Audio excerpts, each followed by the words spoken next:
Ouais, coucou, salut. Je vais te donner un petit peu de courage là par cette vidéo que je vais essayer de faire assez courte.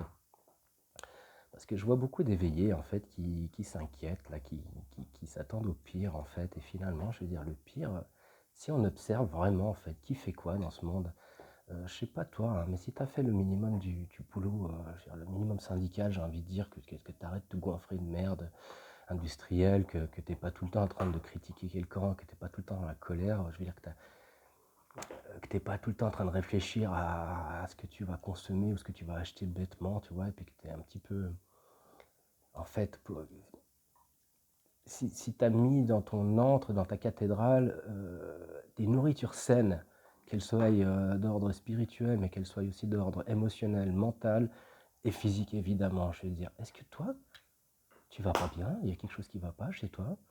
Parce que moi, je sais pas, moi, tous les gens qui me disent que je suis, ou qui jugent, tu sais, que si anti-vax, complot, j'en sais rien, quoi, tu sais. Ok, d'accord, je veux dire, ils ont le droit de dire ce qu'ils... Mais dans les faits, vraiment. Mec, moi, j'ai arrêté de bouffer des médocs il y a 15 ans de ça. Je veux dire, j'ai pas pris une aspirine depuis 15 ans. Je mange pas de trucs chimiques. Alors peut-être que je devrais, mais n'empêche qu'avant, quand je prenais un anti-inflammatoire dès qu'il y a quelque chose qui allait pas et que je gobais tout ce que le médecin me donnait, bah, j'étais tout le temps malade, je veux dire, c'était normal. Là, l'hiver est là, j'avais toujours ma petite grippe, ma petite bronchite, et je pensais que c'était quelque chose de chronique et de normal, et je l'acceptais. J'ai envie de dire, regarde, observe un petit peu autour de toi, quelles sont vraiment les preuves, tout simplement. Moi, personnellement, ça fait juste 10 ans que j'ai pas eu ne serait-ce qu'un rhume.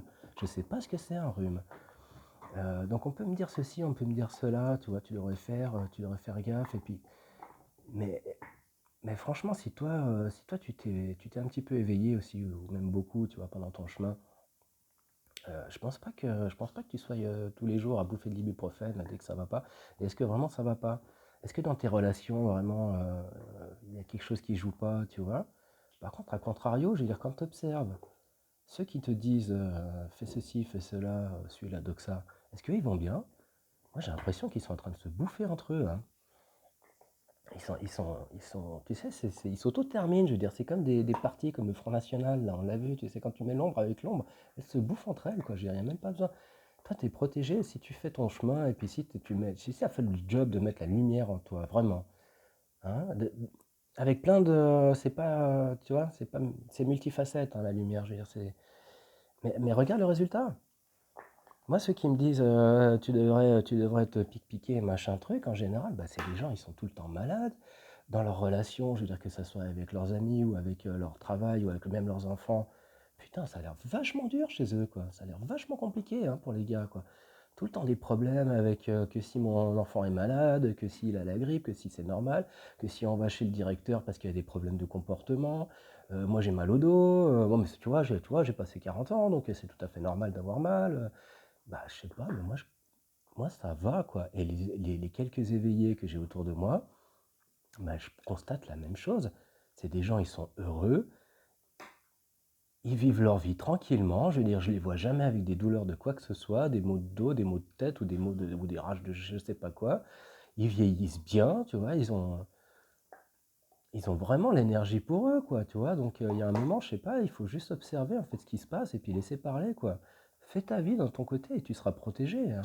Je veux dire, l'ombre, elle peut pas te toucher. Si toi, tu as fait le job et puis t'as un petit peu de lumière en toi, je veux dire, le ciel, il est là pour t'aider, vraiment. Moi, personnellement, les mecs, là, je peux passer... je vois des gens qui s'engueulent partout, là, en ce moment. Je passe dans le supermarché, ça s'engueule et tout, mais c'est entre vax, quoi, qui s'engueulent. Moi, ils me voient pas, ils me calculent même pas. Je suis là, je fais un grand sourire, bonjour, au revoir, madame, je suis poli avec les gens, je montre mon amour, et c'est hyper simple, quoi, c'est hyper simple. Donc à qui a tort, qui a raison dans cette histoire, j'ai envie de dire, juge par les faits, tout simplement, par ce qui est là. Après, on peut monter plus haut sur le gouvernement, hein. Putain, t'as l'impression qu'ils vont bien, ces gens-là? Non mais allô, je veux dire, t'as vu la gueule qu'ils ont, les mecs? Tu les as regardés dans les yeux, je veux dire, tu sais que ça soit le Micron, là, que ça soit la Merkel, ou putain, mais enfin tous, je sais pas, mais tous, ils ont vraiment des têtes de consanguins, les mecs, quoi. Ils vont pas bien. Ils sont là, ils sont stressés du bulbe, mais comme des malades, quoi. Ils s'auto-terminent entre eux la plupart du temps, je veux dire. Et puis, ces gens-là qui te parlent de santé, ok, ils t'en parlent, mais t'as vu la gueule qu'ils ont, je veux dire. Enlève-leur costume à ces gens-là. Mais c'est le bal des horreurs. Mais tu meurs, je veux dire. T'imagines Merkel à Pélos? T'imagines Micron à Pélos? Il a une tête plus grosse que son corps. Ces mecs-là, je veux dire, c'est des consanguins. Micron, là, tu les souffles dessus, ils s'enrhument, ils meurent, quoi. Donc évidemment qu'ils sont dans un flip. Peut-être qu'ils y croient à leur narratif. Mais n'empêche que, je veux dire, de quoi ils se nourrissent, ces gens-là? Et dans une société qui marche à l'envers, où, je veux dire, on a promu, normalement, une société moderne, je veux dire, tu as des vertus à développer, on est d'accord, tu as des qualités à développer, hein, pour être quelqu'un d'écouté et de reconnu. Et je te parle de société d'il n'y a pas si longtemps, dans n'importe quel village africain. Avant, on écoutait quoi? Celui qui a prouvé qu'il avait une certaine sagesse, on appelait le sage du village. Hein. C'est quoi dans notre village à nous, là? C'est qui qu'on écoute? C'est le mec qui a marché sur la gueule à tout le monde. C'est le mec qui a aucun, je veux dire, qui a aucun sentiment pour les autres, tu vois. On marche complètement à l'envers dans cette société. Je veux dire, on marche sur la tête, et donc du coup, ce que ça donne, c'est qu'on promue, je veux dire, ceux qui arrivent dans des postes importants, c'est des malades. Je veux dire, il faut le voir comme ça. Je veux dire, c'est juste des psychopathes, quoi. Et le système, il est fait pour ça, parce que si toi, t'es pas complètement psychopathe, tu crois que tu vas être président un jour. Il faut avoir craché à la gueule de tout le monde. Il faut être dans des valeurs qui sont totalement dégueulasses et absurdes pour y arriver, tu vois. Mais ces gens-là, tu les mets dans un système un petit peu. Putain, tu les mets dans une forêt au mois d'août même, je veux dire 5 minutes en caleçon de bain, les mecs, ils sont tous morts, quoi. Tu leur enlèves leur beau costume à 4000 balles, je veux dire, mais c'est le bal des horreurs. J'imagine le corps qu'ils doivent avoir, quoi. Et puis t'as qu'à regarder, tu les regardes dans les yeux. Je veux dire que ça soit. Le micron, tu peux pas. Je veux dire, moi, je sais pas, mais tu peux pas regarder ce machin dans les yeux, quoi. Je veux dire, c'est un serpent perfide, je veux dire, ça te traverse, quoi. C'est quelque chose d'ultra malsain, quoi. Mais après, mais tous, je veux dire, le Castox, là, Jean Castox, mais c'est le débile du village. Il y a 50 ans, on aurait appelé ça le simplet du village. Je veux dire, même, c'est Bourvil en 10 fois plus débile. Sauf que Bourvil, il avait une intelligence du cœur. Lui, c'est Bourvil en mode Darkos, tu sais. Et puis après, les autres, je veux dire, c'est quoi? C'est des mecs, je veux dire, tu peux être sûr que pendant la récré, quand ils étaient gamins, ils se faisaient cracher à la gueule. Ils ont tous une blessure narcissique, ils vont pas bien, ces gens-là. Faut arrêter, quoi. Ils vont juste pas bien. Donc, c'est pas parce on a mis une société qui marche complètement la tête à l'envers et puis qu'on promue, je veux dire, plus t'es taré et puis plus t'as des postes importants dans la vie, qu'il faut commencer de se poser des questions et puis d'écouter ces gens-là, je veux dire. Si toi t'es heureux, si toi tu vas bien, si toi dans ta famille t'es ok, mais c'est que t'as raison. Si tu tombes pas malade tous les 15 jours, si simplement t'as le sourire aux lèvres et puis que. Mais n'écoute pas, je veux dire, tu t'en bats les couilles. Il y a un moment, tu sais ça, je veux dire, faut laisser tout ça. Parce que ces gens-là, tout ce qu'ils veulent, c'est de l'attention. Et comme un gamin, tu sais, comme un petit gamin qui fait sa crise, un gamin mal élevé et un merdeur comme tout, tu sais, le meilleur service que tu peux lui rendre, c'est tu l'ignores. Tu l'ignores et ça lui passera, quoi, tu sais. Mais si tu commences à chaque fois, tu sais, à teaser, puis moi je vois trop d'éveillés qui sont là à donner trop d'attention, tout simplement, et c'est ce qu'ils veulent, quoi. Ils sont en manque d'attention totale, parce que c'est des névrosés, parce que c'est des gens qui ont des blessures narcissiques, parce qu'ils ont toutes les pathologies du monde, je vais dire, n'importe lequel, là, tu prends du gouvernement, je veux dire, ils sont tous plus frappants les uns que les autres, les mecs. Et ils te disent comment toi, tu dois gérer ta propre santé, ta propre vie. Hein? Mais je vais dire, putain, le mec, il est marié à sa prof quand il était enfant. Allô? Je veux dire, toi, tu fais ça, toi. Toi, tu veux ken ta prof qui a 40 ans de plus que toi. Je veux dire, déjà, hein? On avait Woody Allen, là, qui s'est marié avec sa fille adoptive. Je veux dire, c'est bon, ça, ces mecs-là, on les met sur des piédestals, quoi, il n'y a pas de souci. Et après, on en fait un président de la République. Je veux dire, mais tu vois, n'importe quel détail, je veux dire, les mecs, ils ont une vie qui n'a rien à voir avec la tienne et qui a aucune sainteté. Tu pourrais pas tenir 10 minutes dans leur vie, quoi. Parce que c'est juste, je veux dire, un reflet de la société dans laquelle on vit qui est complètement hors bourg. Donc mec, je veux dire, t'inquiète pas, quoi. Je veux dire, tu sais, ces mecs-là, ils se terminent entre eux. Regarde-les, ils sont tout le temps malades, ils sont tout le temps flippés, ils ont tout le temps des problèmes. Ils n'arrivent pas à être heureux s'ils sont pas une Bentley ou une Rolls dans les mains. Et encore, j'aimerais bien savoir comment ils vivent à l'intérieur. Tu sais, toi et moi, en regardant un rayon de soleil, un coucher de soleil, t'as un petit truc simple. Tu kiffes la vie, quoi. T'es super bien, quoi. Mais ces mecs, je suis sûr qu'ils t'envient à mort, tu sais, c'est ces gars qui sont là avec des pété dans des fortunes pas possibles. J'ai travaillé, moi, avec des super riches, hein. J'étais dans l'aviation avant. J'étais dans les jets privés. J'en ai vu, hein. Même j'ai connu Rothschild, hein. Je te jure qu'ils vont pas bien, ces gars-là, hein, parce qu'ils ont aucune patience, ils sont tous une odeur d'ulcère de la bouche, quoi, tu sais. C'est comme des gamins, je veux dire, complètement flippés, tu sais. Et putain, l'autre Rothschild, là, l'autre taré, là, tu sais qu'il faisait, là? Et quand j'ai démissionné, hein, parce que je cautionne pas ça, quoi. Il allait se faire des parties de chasse en Afrique, le mec. Des parties de chasse où tu lui mets un éléphant drogué devant la gueule, là. Il lui tirait 4 fois dessus. Et encore, hein, s'il arrivait à le toucher. Et puis voilà comme il s'occupait. Je veux dire, c'était sa façon normale de s'occuper. Le mec, il est même pas heureux. Tu vois? Et ce taré, un jour, il me dit, écoute, est-ce que tu veux venir avec moi? J'ai dit, mais ça va pas, non, il y a quelque chose qui va pas dans sa tête. Sauf que c'était notre meilleur client. Alors je pouvais pas, tu vois, je pouvais pas le sauter à la gorge. N'empêche que le mec, il a même pas compris. Je veux dire, il a même pas pigé un moment que tu sais, ça pouvait être dérangeant pour quelqu'un, quoi. Ils sont tellement mais déconnectés de la réalité. Et il me dit, en fait, parce qu'il avait le Falcon 400, et il me dit, bah écoute, la prochaine fois, j'irai avec le Falcon 600. Tu voudras venir cette fois-là? Il a cru, le mec, que c'était parce qu'il avait pas le dernier modèle du dernier avion que je venais pas avec lui. Pour te dire la dégénérescence la plus totale de ces gens-là. Et il me parlait de ça normal, comme si un mec me dit bah, je vais faire du 4x4, je vais en ski avec mon SUV. Quoi, si tu veux. Bon, bah voilà, c'est pas plus grave que ça, un peu con, mais pas plus. Le mec, il te le fait comme ça. Il me le dit honnêtement, il me fait bah, tu sais, moi je pense que ça va être un bon week-end, hein, parce que le week-end passé, je me suis fait 3 éléphants. Bah là, je vais m'en faire 4, hein, j'espère, quoi, tu vois. Putain, mais mec, je te jure, mais moi j'ai posé mon badge, j'ai posé mes clés quand il m'a dit ça, je me suis barré. J'ai arrêté de cautionner ces conneries. Je suis allé jusqu'à être pilote, hein, quand même. Je suis allé assez loin dans l'aviation, hein. Je voulais monter. Mais là, ça m'a fait une telle révélation, si tu veux, de dire, mais comment je cautionne une merde pareille pour faire aller des gens du point A au point B?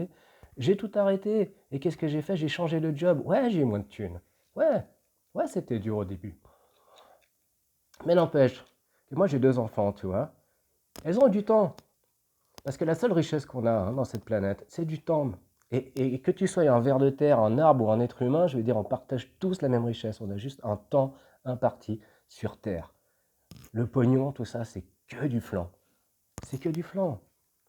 Donc qu'est-ce que j'ai fait? Je veux dire, je vais pas faire cette connerie, moi, de m'éreinter dans un truc totalement débile, si tu veux. Oui, alors j'avais un bon salaire, c'est vrai, c'était pas mal. Mais quoi, j'ai mes enfants qui sont nés, quoi. Je leur aurais payé des week-ends de ski en 4x4 ou bien des parties de chasse en Afrique. Pour faire quoi? Donc du coup, je leur ai donné du temps à mes enfants. Et qu'est-ce qu'elles ont reçu comme nourriture, mes enfants? Ben, je vais te dire, parce qu'elles ont jamais, elles ont jamais, j'en ai une de 14 ans, une de 9 ans, de leur vie, et je te jure, de leur vie, elles sont tombées malades. Jamais. Une seule fois, elles ont eu ne serait-ce qu'une grippe, un rhume, peut-être une fois un peu mal à la tête, et même pas, je m'en souviens même pas. Elles rêveraient d'essayer l'expérience pour au moins une fois ne pas aller à l'école, si tu veux. Mais elles ne jamais tombées malades de leur vie. Qu'est-ce que je les ai... Tu sais ce que je leur ai donné à mes filles comme médicament? De l'attention, de l'amour et du respect. Et du temps. C'est tout. Et après, j'ai du temps pour bien cuisiner, tu vois, je fais mon petit métier, ce qui me plaît. Et du coup, mais je suis sorti de ce truc, et puis la vie n'arrête pas de me montrer que j'avais raison. Ça n'arrête pas de me le montrer. Parce que j'ai... Ok, elles sont pas malades, mais à côté de ça, on s'est jamais engueulé une seule fois. Jamais. Je sais pas ce que c'est un conflit avec mes filles. On n'est des fois pas d'accord sur les trucs. On en rit, on en parle. On a des discussions extrêmement ouvertes sur absolument tout, sur la philosophie de la vie, sur tout ce que tu veux. Eh ben écoute, elles sont super équilibrées, elles vont super bien, elles sont super heureuses, quoi. Moi, je vois à côté de ça des gens qui ont des enfants aussi. Bah putain, mais j'observe pas ça chez eux, hein. C'est tout le temps des conflits, c'est tout le temps des drames, c'est tout le temps des maladies. Et ces gens-là viennent te dire tu devrais faire comme ci, tu devrais faire comme ça, t'aurais raison, nanana, t'as des idées hurluberlues, t'es un complot-plot, t'es un anti-machin, t'es un anti-truc, on va pas s'en sortir, t'es un égoïste. Mais putain, mais montrez-le par l'exemple alors. Que ça soit à tous les niveaux, tu sais, je veux dire, fais ta vie toi-même, quoi. Donc voilà, j'avais envie de pousser ce petit coup de gueule parce que franchement, si toi t'as fait le job et tout, et puis que tu vois que dans ta vie ça marche, mais prends cet exemple-là et puis laisse tomber le brouhaha extérieur, là. Ça gueule de partout, les mecs ils sont en furie pour dire tout et n'importe quoi, mais si toi, tu sais, je reviendrai beaucoup à ça, je veux dire, observe-toi toi-même, quoi. Si tu es heureux, si tu es plus ou moins en santé, on peut tous avoir des petits bobos, des petits soucis, parce que voilà, c'est aussi la vie, tu vois. Mais que si c'est pas ton quotidien d'être dans une souffrance permanente, et puis que ces mecs-là qui le sont, eux, et qui ont besoin de trucs hallucinants pour réussir à vibrer juste un pet de plus, quoi, tu sais, puis ils reviennent, ils sont accros à tout et n'importe quoi, laisse tomber, quoi, tu sais, laisse-les entre eux, quoi, laisse-les entre eux. Ils s'auto-terminent de toute façon, on le voit, je vais dire. Et puis tout ce qu'on t'enlève, à la limite, tu veux prendre l'avion, là? Bon, moi j'ai de la chance, j'en ai fait pas mal de l'avion. Du coup, franchement, là, franchement, je m'en balèque à mort de jamais reprendre l'avion de ma vie. Parce qu'en plus, c'est débile, si tu veux. Je me suis rendu compte que, franchement, tu passes la moitié du temps dans tes aéroports à te faire fouiller partout, dans une ambiance super stressante. Tu finis là à être entassé comme du bétail. Tout simplement, je vais dire, mais prends la bagnole, quoi. Tu prends ton temps, tu t'arrêtes partout, tu prends même pas l'autoroute. Et le voyage, il se fait. Les vacances commencent dès que tu fais le voyage. Alors que quand tu prends le train, les croisières, c'est pareil. C'est de la merde, ces trucs. Franchement, t'inquiète pas. Je veux dire, si on t'enlève des machins, qu'est-ce qu'on va t'enlever? Non, tu n'aimes même pas aller au cinéma? Mais va sur Torrent, c'est gratos. Qu'est-ce que tu t'en balèques? Je veux dire, ça. Les télés, t'as vu comment ça a évolué? On a de la Ultra HD, machin. Le cinéma, ça fait juste 50 ans que ça n'avait pas évolué. Ils ont essayé de faire la 3D, je veux dire, tout le monde se mettait à dégueuler, quoi. Donc c'est quoi le ciné? C'est te retrouver avec côté de mecs qui te bouffent du popcorn, là, qui puent de la gueule juste à côté de toi, qui se grattent les webs. Tu peux pas enlever tes chaussures, je veux dire, tu peux pas être à l'aise, t'es là assis comme si t'étais sur les chiottes. Tout ça pour avoir un grand écran. Ah mon Dieu, on va te l'enlever, quelle horreur, quelle horreur. Mais qu'est-ce que tu t'en balèques? Après quoi, je veux dire, aller bouffer de la merde dans des grandes surfaces, c'est ça qu'on t'enlève? C'est ça où tu vas flipper? Mais t'as vu ce qu'ils vendent dans les grandes surfaces? Mais je vais dire, mais 90% c'est de la merde chimique. Je veux dire, il y a juste le rayon frais qui vaut la peine. Sinon tout le reste, je veux dire, tu le vois, je veux dire, passe dans les rayons, tu sens la vibration. Après tu vas au marché, tu te fais tes trucs. Donc je te dis, c'est du pain béni. C'est du pain béni, tu te sors de tout ça, là, tu te sors de cette espèce de magma, là, où ils sont en train de s'entretuer entre eux, à défendre des espèces de trucs totalement débiles qui te servent à rien du tout. Et pour toi, mais tant mieux, j'ai envie de dire, quoi.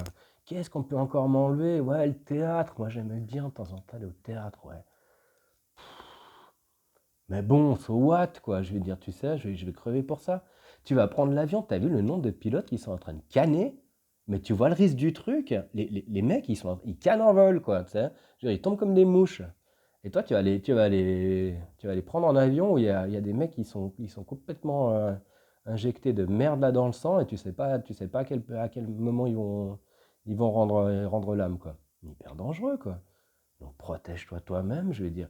Et finalement, c'est carrément bien parce qu'on te permettra toujours d'aller en forêt, on te permettra toujours d'aller dans un petit marché, acheter tes fruits et légumes tranquilles, on te permettra toujours d'avoir de l'imagination, d'avoir ton propre ressenti, de- on t'enlèvera pas le soleil, je veux dire, on t'enlèvera pas des couchers de soleil, on t'enlèvera pas les fleurs, les animaux, tu vois, enfin tout ce qui vaut la peine en fait, tu y as accès, hein.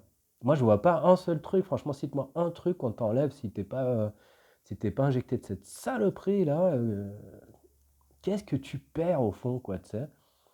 Donc voilà, quoi, il y a un moment, peace, quoi, en fait.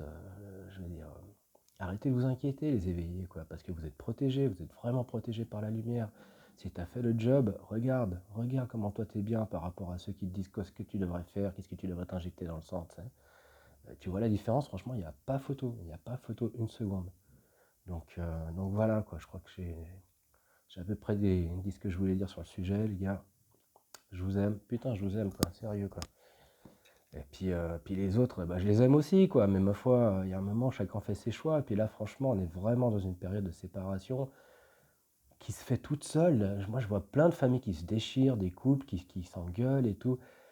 Mais finalement, ça aussi, ça te ferme des portes. En général, c'est des relations qui étaient toxiques. Je veux dire, plusieurs fois, j'ai posé la question à ces gens-là. Je dis, mais c'est là quand la dernière fois que tu as vraiment passé un bon moment de partage avec ces gens avec qui tu es en train de t'engueuler, là, tu vois? C'est quand la dernière fois que tu as juste passé un super bon moment où tu étais bien, où vous avez vraiment échangé des choses authentiques et tout. Et puis là, mais franchement, à chaque fois, tu te remarques que, bah non, quoi. Alors, c'est vrai que des fois, c'est dur de fermer certaines portes, mais il faut fermer des portes pour en ouvrir d'autres. Et maintenant, il y a tout un espèce de groupe qui se réveille où on a envie d'être d'être nous-mêmes et puis puis tu sais, ça se fait tout seul, quoi. Je veux dire, si tu es simplement La lutte, elle est là, il est là. Les plus gros démons à combattre, ils sont juste à l'intérieur de toi. Il n'y en a pas d'autres dehors. Combat tes démons, combat tes peurs, et puis ose être qui tu es. Tu vois? Moi, je fais un gros effort, là. J'aime pas du tout être filmé, là. Mais j'ai envie de montrer, voilà, au monde tout simplement qui je suis. Et je sais bien qu'il y a des gens, bah, ça va pas passer, tu vois. Ça va pas passer, ça colle pas. Je vais peut-être perdre 80% de mes potes, et c'est ce qui se passe en ce moment. Mais je suis en train de me retrouver des autres, tu vois. Et finalement, je veux dire, c'est pas la quantité qui compte, mais la qualité. Et même, je suis même pas sûr que finalement, la quantité se perde au bout, parce que les choses s'ouvrent. Dès que tu es toi-même, je veux dire, le ciel, il te répond, et puis t'arrêtes d'aller dans des groupes, là, tu sais, où tu dois cacher ta vérité, où tu dois juste parler de choses futiles, et puis des sujets qui t'emmerdent, et puis que c'est des gens que tu traînes depuis peut-être l'enfance, et puis que tu as pris l'habitude que c'est comme ça, parce que c'est tes potes ou c'est tes relations, et puis tu dois tout le temps fermer ta gueule, et puis jamais être dans ta vérité, puis au bout d'un moment, tu sens que c'est à toi, je veux dire, il y a un nœud qui se fait, il y a une énergie qui circule pas, tu te mens à toi-même. Donc là, cette période-là, je veux dire, les gens, ils se révèlent tellement dans ce qu'ils sont, tout le monde est tellement débridé que regarde, je veux dire, puis reviens à toi à chaque fois, tu reviens à toi tout simplement, puis tu regardes ce qui te fait du bien. Le seul radar, il est là dans le cœur, il n'est pas dans la tête. Dès que tu sens que ça se ferme, n'y réfléchis pas plus loin, t'es pas à ta place. Et partout où ça s'ouvre, va partout où ça s'ouvre. Même si tu dois passer une journée tout seul, je veux dire, tu vas voir, j'en sais rien, moi, filer de l'herbe à des vaches, quoi. Je sais pas. Soit avec des animaux, quoi, soit avec des enfants, soit avec des âmes qui sont éclairées, quoi. Et puis après, bah, trouve comme ça, je veux dire, en étant toi-même. Le ciel, il va te répondre, et il va te mettre sur ta route des gens. Vraiment, je te jure, moi, en tout cas, moi, je le vois pour moi, je le vois pour ceux qui osent dire, écoute, le monde, moi, je t'emmerde, en gros, et je suis comme ça, ok, mais gentiment, hein. J'ai jamais vu que ça se passait mal pour eux, franchement. Au contraire. Alors que ceux qui sont là qui sont à faire des efforts indéfinis pour essayer de s'adapter, que ça soit à tous les niveaux, hein, que ça soit familial, dans le couple, mais aussi dans le travail, tu sais. Si maintenant on t'oblige à faire des trucs dans ton travail qui ne te convient pas, est-ce que t'es sûr que c'est vraiment un travail qui te plaît? Je veux dire, moi, tous ceux qui sont là à me dire, ah putain, ils me poussent à me faire un pic-pic là, et vraiment je la sens pas et tout. Ça fait 10 ans qu'ils s'emmerdent dans leur travail, je vais dire. Donc c'est un service au bout d'un moment. Ah, j'aurais pu être, ouais, ok, j'aurais pu être pilote, machin. Mais t'as vu comment c'est la pourriture maintenant, l'aviation? Pour aller faire des voyager des gens du point A au point B à toute vitesse. Et puis ils m'auraient obligé. Alors ouais, j'ai eu moins de thunes, j'ai fait d'autres choix, quoi, du coup. Mais en attendant, bah, je suis indépendant, je suis hyper heureux, je veux dire, ça a du sens ce que je fais. Et tout ça, maintenant, je ne pourrais pas revenir en arrière, et pas une seconde. Je regrette mes choix. Donc, c'est une espèce de cadeau du ciel qui te pousse à chaque fois à aller là où c'est juste pour toi. Je veux dire, les éveiller ou appelle-les comme tu veux. Je veux dire, c'est pas une espèce de surclasse, si tu veux, mais c'est juste qu'on fait le minimum syndical du job, quoi. Ils sont protégés, ok? Donc, il n'y aura pas de gens qui vont venir te mettre une balle dans la tête ou une piqûre de force. Ah, et juste là, je vais finir avec ça. Je veux dire, tu vois bien qu'il y a une histoire d'allégeance dans cette histoire. Il y a une histoire qui se joue. Je ferai une vidéo pour ça exprès, justement, qui se joue à d'autres niveaux, en fait. Parce que je veux dire, que je sache, le vax de la polio ou de la diphtérie ou je ne sais quoi, c'est obligatoire, point barre. Voilà. Bon, à la limite, rien n'est jamais vraiment obligatoire, mais tu vois, ils n'en ont pas fait tout un soin de soin. Alors réfléchis pourquoi il y a toute cette espèce de mise en scène débile, là, de théâtre sur un truc et tout. C'est de l'ésotérisme, tout simplement. Ça, c'est un vœu d'allégeance au maître. Ça veut rien dire d'autre. C'est juste, en fait, c'est des trucs qui se passent en dessus. Et puis, ne crois pas ces marionnettes totalement stupides du gouvernement, parce que ce n'est que des marionnettes. Alors évidemment, je ne vais pas te dire, ah bah oui, bien sûr, ils sont au courant. Non, ils sont trop cons. Ils sont beaucoup trop cons. C'est des gens qui ont des failles majeures, et c'est pour ça qu'ils sont dans une société malade, qui sont mis au premier rang. C'est des gens qui ne résisteraient pas 2 minutes dans un milieu normal et naturel. Ils sont totalement défaillants. Donc c'est les premiers à qui on peut mettre des implants facilement, les premiers à qui on peut susurrer des trucs, mais je te dis pas qu'ils savent ce qu'ils font. Eux, dans leur tête, ils sont juste, ah bah j'ai super peur, je suis super flippé, donc il faut absolument que tout le monde se masque. Et ils y croient, et peut-être vraiment, parce qu'ils ont été lobotomisés depuis bien longtemps, tu vois. Mais il y a plusieurs strates, tu vois. Mais tout ça, je veux dire, c'est des pantins qui sont animés, hein, c'est tout, hein. Donc, je veux dire, si toi, tu leur donnes de l'énergie, bah ils s'en nourrissent, parce que c'est ce qu'ils ont besoin. Mais laisse tomber ces gens-là, quoi, tu sais, parce que tu vois bien qu'ils disent que des conneries, je veux dire qu'ils sont de plus en plus tarés, quoi. Parce que ça se joue à d'autres niveaux. Et eux, en fait, tout simplement, ils sont avides de pouvoir, ils sont avides de choses que toi et moi, franchement, ça ne nous nourrirait pas. Ils sont capables de faire des trucs que toi et moi, on serait totalement incapables, et c'est bien pour ça qu'ils sont au pouvoir. Et donc, du coup, c'est les premiers que tu peux foutre des implants, qui peuvent être possédés par de n'importe quel démon, n'importe quel genre d'esprit, les plus machiavéliques, les plus dégueulasses. Mais toi, si tu as bossé un petit peu sur des vertus, sur des qualités humaines, t'es pas si facilement prenable, tu vois. L'habit fait pas le moine, hein. L'habit fait pas le moine, et puis reprends courage, quoi. Je veux dire, ne crois pas tout ça, quoi. Ok, mon lapin? Allez, bah, je vous embrasse fort, hein. Allez, à bientôt.